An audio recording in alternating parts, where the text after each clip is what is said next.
ఖమ్మం నగరంలోని రమణగుట్టలో భూ కబ్జా ఆరోపణలపై కాంగ్రెస్ నేత ముస్తఫా తీవ్ర ఆగ్రహం వ్యక్తం చేశారు. రమణగుట్టలో జరిగిన విలేకరుల సమావేశంలో కాంగ్రెస్ యువజన సంఘం రాష్ట్ర నాయకులు 57 డివిజన్ కార్పొరేటర్ రఫీదా భర్త ముస్తఫా మాట్లాడుతూ బీఆర్ఎస్ నేతలకు సవాల్ చేశారు. కొద్దిమంది అరాచక శక్తులు తమపై పని కట్టుకుని దుష్ప్రచారం చేస్తున్నారని ధ్వజమెత్తారు.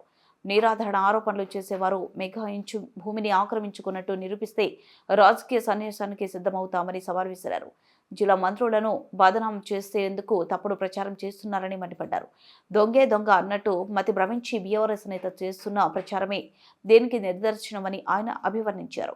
గత బీఆర్ఎస్ పాలనలో రమణగుట్టను తారాస్థాయిలో కబ్జాలు చేసి నిరుపేద ప్రజలను బెదిరిస్తూ భయభ్రాంతులకు గురిచేసి కబ్జాలు అక్రమాలకు తెరలేపి కటకటాల పాలైన సంగతి నగర ప్రజలకు తెలుసన్నారు.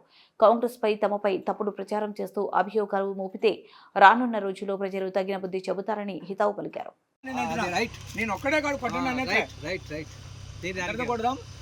మీరందరూ సహకరిస్తే వాళ్ళు కూడా ఇస్తాం.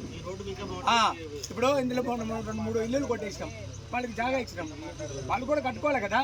దాన్ని మీరు మేము కబ్జా చేసేసినాం అనుకున్నాను. మీరు నా కొడుకులారా, మీరు కబ్జా కాదు.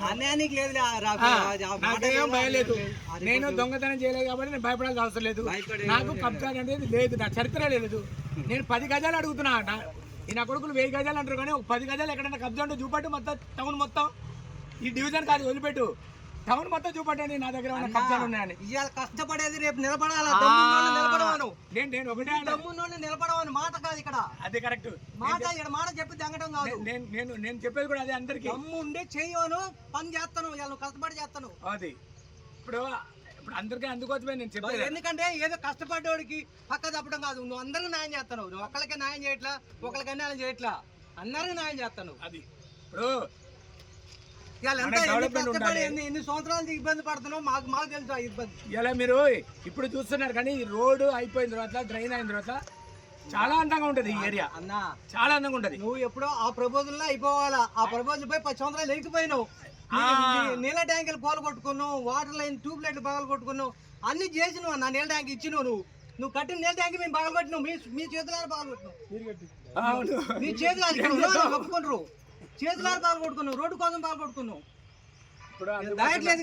ఇప్పుడు నేను అందుకోసమే ఒక బ్యూటిఫుల్ అందమైన వాతావరణం. పాపం అతను కూడా పుణ్యవాళ్ళు, వాళ్ళు మనకు భూమి ఇచ్చింది. వాళ్ళకి దండం పెట్టా. నేను ఒప్పుకున్నా, నేను తప్పైంది నేను ఒప్పుకొని చంపలేసుకొని వెనక్కిపోయినా. నన్ను తిట్టినా నేను వదిలేసిపోయినా. నేను రాకూడదని మాట్లాడుకుంటూ చెప్పి వెళ్ళిపోయినా. ఎందుకంటే నా ఒక్కడి కోసం కాదు, అందరి కోసం. అవును. ఇప్పుడు నేను ఒక్కడిని వస్తే గొడవ అవుతాడు. వద్దని రాలా, అందరికి ఉపయోగపడతాయి. తిడితే మళ్ళీ తిట్టిన మళ్ళీ అడుగు, అందరిలో సమాచారం అడుగు. సార్ అడుగు. మీరు మదర్ గారు లేకపోతే ఇంకెన్ని సంవత్సరాలు అయ్యేదో పడుచుకునే అన్నయ్య. కొబ్బరికాయలు కొట్టిన కార్పెటర్లు 2-3 సార్లు వెనక్కి తిరిగిపోయారు అన్నయ్య. అవును, వాళ్ళు భయం తెలుసా.